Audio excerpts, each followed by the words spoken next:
Hello everyone, hope you all doing well. So आज मैं आपके लिए लेकर आई हूँ एक नई जॉब अपॉर्चुनिटी जो अभी अभी दिल्ली हाई कोर्ट ने निकाली है for junior judicial assistant. Okay, ये एक नई जॉब पोस्ट निकाली है फॉर यू गाइस। और इस जॉब के बारे में आपके मन में जितने भी क्वेश्चंस आते हैं उन सभी का आंसर इसी वीडियो में आपको मिलेगा। सो प्लीज़ एंड तक जुड़े रहिएगा। इसमें हम आपको हर एक चीज़ प्रोवाइड करेंगे कि इसका ग्रेड पे कितना है, कितनी वैकेंसीज़ है, हर कैटेगरी के लिए कितनी वैकेंसीज़ है, इसकी लास्ट डेट कब है फॉर्म फिलिंग की, इसकी फर्स्ट डेट कब है फॉर्म फिलिंग की, फी सबमिशन की क्या डेट है, सब कुछ हमको इसी एक वीडियो के अंदर पता चल जाएगा। सो जुड़े रहिए। तो शुरू करते हैं अपनी नई जॉब की वैकेंसीज के बारे में जानने के लिए।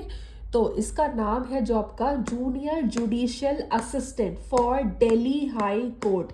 स्पेशली मेंशन कर रही हूँ Delhi high court. Okay, please confuse मत होना सुप्रीम कोर्ट और हाई कोर्ट के बीच में। ये हाई कोर्ट के लिए है वैकेंसी और इसकी डेट शुरू हुई है फॉर्म फिलिंग की, वो है 4 फरवरी। आप देख सकते हैं अभी 2 दिन पहले ही इसकी डेट स्टार्ट हुई है फॉर्म फिलिंग की। ऑनलाइन फॉर्म फिल होगा, आप जा सकते हैं साइट पर एंड फॉर्म फिलिंग शुरू कर सकते हैं अपनी। लास्ट डेट है इस फॉर्म फिलिंग की 23 फरवरी 2026। ओके, 23 फरवरी। ध्यान रखिएगा, सिर्फ आई थिंक 20 दिन का ही वो है। 20 दिन में अंदर अंदर ही इसके फॉर्म फिलिंग होंगे। प्लीज़ इसको भूल मत जाना। डेट लगा लीजिए, टाइमर लगा लीजिए, जो आपको मन करे आप वो कर लीजिए एंड इसको फॉर्म फिल कर दीजिए। ठीक है, प्लस अगर आपको फ़ी पेमेंट करनी है, उसकी लास्ट डेट जाननी है, तो भी वो भी आपकी 23 फरवरी में ही होगी कंप्लीट। ओके, कोई अलग से डेट मेंशन नहीं हुई है। उन्होंने स्पेशली मेंशन करा हुआ है पीडीएफ में कि दैट 23 फरवरी 2026 में ही आपको अपनी फ़ी पे करनी है पूरी की पूरी। ओके, देन फिर उसके बाद आपका नेक्स्ट क्वेश्चन आता है last date of correction. Okay, कि अगर आपका फॉर्म में ज़रा सी भी अगर गलती हो गई है तो करेक्शन के लिए कोई डेट है क्या, तो वो आप कर सकते हैं 27 फरवरी 2026 से पहले पहले। जी हाँ, 5 दिन का गैप है 23 और 27 के बीच में। इस 5 दिन के अंदर अंदर अगर जिनके भी फॉर्म फिलिंग में कोई भी मिस्टेक हो गई है, कुछ भी करेक्शन करना है, तो आप 27 तारीख से पहले पहले कर सकते हैं। उसके बाद it is not allowed. Okay, फिर आता है आपका नेक्स्ट क्वेश्चन कि इस जॉब का पे ग्रेड क्या है, इसका लेवल क्या है, ग्रुप क्या है, सब कुछ। तो इस जॉब का पे ग्रेड है लेवल 6 ऑफ पे matrix of 7th CPC। Okay, level 6 की जॉब है, यानी कि 70,000 से 1 लाख रुपए तक आपको मिल सकते हैं। ओके, एंड कौन सी कैडर में आएगा, ये आएगा ग्रुप बी कैडर में। अगर आपको ये लग रहा है कि ये कुछ क्लर्क टाइप है, सो नहीं, ये एक ग्रुप बी वाली पोस्ट है इन दिल्ली हाई कोर्ट। अब आते हैं इसकी नंबर ऑफ वैकेंसीज के ऊपर कि इसमें कितनी वैकेंसीज है।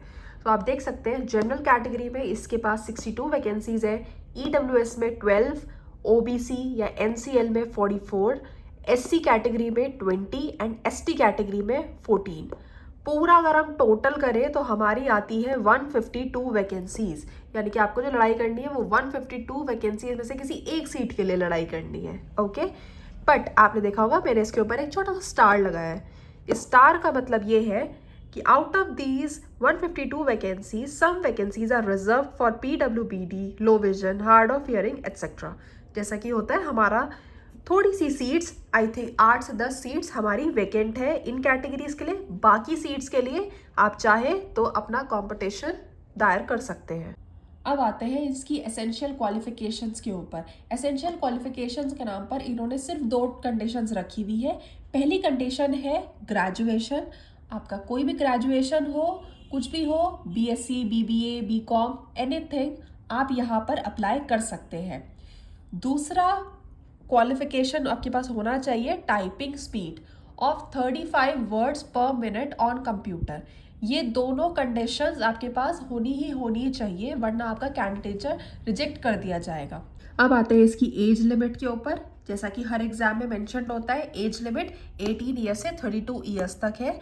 आपकी एज इन्हीं के बीच में होनी चाहिए।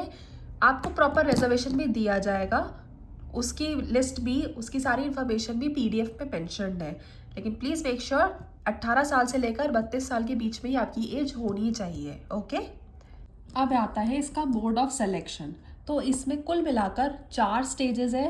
सबसे पहली है stage 1, that is your qualifying stage.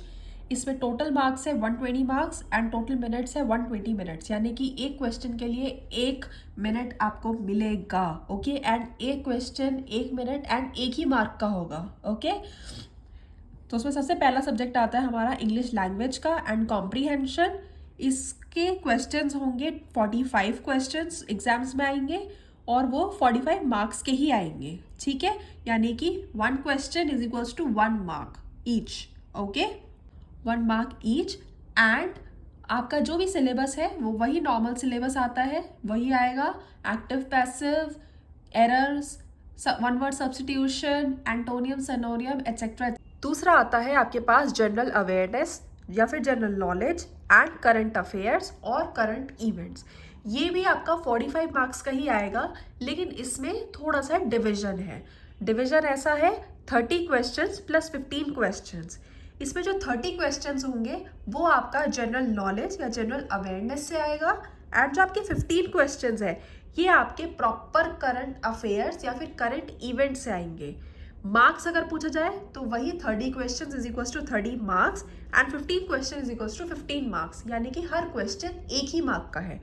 रही बात सिलेबस की, तो मैं उसका आपके पास एक स्क्रीनशॉट लगा दूंगी, आप वहां से देख सकते हैं। फिर आता है आपका third category, that is your general intelligence, reasoning ability and numerical arithmetic ability. यहाँ पर मैथ्स और रीजनिंग को इन्होंने साथ साथ में कंबाइन कर दिया है और उसके टोटल क्वेश्चंस इन्होंने दिए हुए हैं 30 क्वेश्चंस। ये आपसे 30 क्वेश्चंस पूछेंगे, 30 क्वेश्चंस पूछेंगे और वो 30 ही मार्क्स के होंगे। दैट मीन्स एक क्वेश्चन एक ही मार्क का होगा। ओके, सिलेबस एज यूजुअल मैं उसका स्क्रीनशॉट लगा दूंगी, आप आराम से चेक कर सकते हैं। अब आपका अगला सवाल होगा नेगेटिव मार्किंग की। मैम नेगेटिव मार्किंग कितनी होगी? तो वो है इसमें 25% की। दैट मीन्स 0.25 मार्क्स आपके डिडक्ट कर लिए जाएंगे for wrong answers. Okay, so please make sure कि आप कम से कम गलती करें। ओके, बिकॉज 25% की नेगेटिव मार्किंग लगा दी जाएगी यहाँ पर। धमाका है वो है क्वालिफाइंग क्राइटेरिया। जी हाँ, इन्होंने पहले से ही क्वालिफाइंग क्राइटेरिया मेंशन करके भेजा है। वो है ये जनरल कैटेगरी के लिए आपको लाने हैं 60 मार्क्स। ओके, जो कि बनते हैं 50% ऑफ 120 मार्क्स। तो अगर आपके 60 मार्क्स आ जाते हैं, एक तो नंबर आगे पीछे कर लीजिए, तो आपका स्टेज 1 क्वालिफाई हो जाएगा। जितनी भी आपकी रिजर्व कैटेगरीज है उनके लिए आपको 54 मार्क्स लेकर आने हैं। That is 45% of 120 marks. ठीक है, एक आधा नंबर आप ऊपर नीचे कर सकते हैं। ओके, तो आप मेक श्योर करके चलिए कि आपको इतना टारगेट बनाकर चलना है एटलीस्ट 60 मार्क्स का, कि वो तो आपको लेकर ही आना है और इसी पे ही आपकी कट ऑफ आ जाएगी। अब आता है इसका stage 2, that is your mains. Descriptive होगा। जो स्टेज 1 था वो CBT था, कंप्यूटर बेस्ड टेस्ट था वो। मेंस आपका डिस्क्रिप्टिव होगा, please make sure. And mains आपका 100 मार्क्स का होगा और इसमें आपको 120 मिनट्स मिलेंगी। ओके, सो ये एक डिफरेंस है स्टेज 1 और स्टेज 2 के बीच में। देन ये आपका स्टेज 2 डिवाइड होता है part A and part B में। ओके, पार्ट A में आपसे पूछा जाएगा English essay and English letter. Okay, English essay आपको 250 वर्ड्स के अंदर कंप्लीट करना है एंड इसकी टोटल मार्क्स होगा 40 मार्क्स। ओके, 40 मार्क्स में आपको अपना एसे कंप्लीट कर देना है, 250 वर्ड्स उसमें होने चाहिए।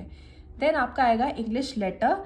इंग्लिश लेटर आपका 10 मार्क्स का होगा। यहाँ पर कोई वर्ड लिमिट मेंशन नहीं है, so it's up to you कि आपको लेटर कब और कैसे ख़त्म करना है।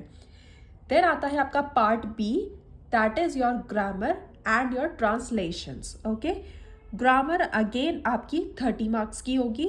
आपको प्लीज़ मेक श्योर करना है कि आप प्रॉपर ग्रामर को अटेंशन दें, अच्छे से करें उसको। देन ट्रांसलेशंस आपके 25 वर्ड्स आएंगे और वो एक वर्ड 1 मार्क्स का होगा। दैट मीन्स आपके 25 मार्क्स इसके हो जाएंगे। जो इन दोनों पार्ट्स को अच्छे से करेगा, इनमें सेलेक्ट होगा, वही आगे स्टेज 3 पर जा पाएगा। देन है आपका stage 3, that is your English qualifying test. और मुझे बताते हुए बहुत खुशी हो रही है कि ये सिर्फ एक क्वालिफाइंग स्टेज है, इसमें आपके नंबर्स ऐड नहीं होंगे। तो इसमें आपको इंग्लिश की ही टाइपिंग करनी है, नो हिंदी टाइपिंग। सिर्फ इंग्लिश टाइपिंग, और उसमें आपको 10 मिनट्स दिए जाएंगे और उस 10 मिनट्स में आपको पर मिनट 35 वर्ड्स टाइप करने होंगे। दैट मीन्स आपको 10 मिनट्स के अंदर 350 वर्ड्स एटलीस्ट अच्छे से टाइप करने होंगे। प्लीज़ मेक श्योर दैट आप अपनी टाइपिंग स्पीड को मेंटेन करें, ओके। एंड मैंने पहले ही बताया था, only English typing, no Hindi typing. And last है आपका स्टेज 4। स्टेज 4 आपका इंटरव्यू है, और इस इंटरव्यू में आपके टोटल 15 मार्क्स का ही आपका इंटरव्यू होगा। आपको जाना है, अपना इंटरव्यू देना है, अच्छे से खुद को प्रेजेंट करना है, और इसमें कोई भी मिनिमम मार्क्स नहीं है। जितने भी आएंगे वो सब ऐड होंगे, एंड फाइनल आपकी लिस्ट बनेगी, और उसी लिस्ट के अकॉर्डिंग आपको आपकी जॉब दे दी जाएगी। सो ये थे इसके चारों स्टेज। सिलेबस मैं हर एक का स्क्रीनशॉट लगा दूंगी, so please don't worry about that. And हम अब आगे चलते हैं इसके फीस स्ट्रक्चर के बारे में। लास्ट है एग्जाम फीस। एग्जाम फीस अब हम लोग डिस्कस कर लेते हैं। सो general and OBC and non creamy layer के लिए आपको फीस पे करनी है 1500। Please make sure that. And आपका SC ST PWD और आपकी जितनी भी कैटेगरीज है वो पे करेंगी 1300। 1500 for general and OBC categories and 1300 for SC ST and PWD other categories. Please make sure that. And जितनी भी फीस पे होगी वो सब कुछ ऑनलाइन मेथड से ही पे होगी। Please make sure that don't go for offline method, only go for online method. अपना फॉर्म फिलिंग भी, फी पेमेंट भी, एवरीथिंग ओके आप टाइमली ऑनलाइन कर दीजिएगा 23 तारीख से पहले पहले, ओके बिना कोई मिस्टेक करें। एंड इफ अगर कोई मिस्टेक हो गई हो तो 27 तारीख से पहले पहले उसको करेक्ट भी कर लीजिएगा।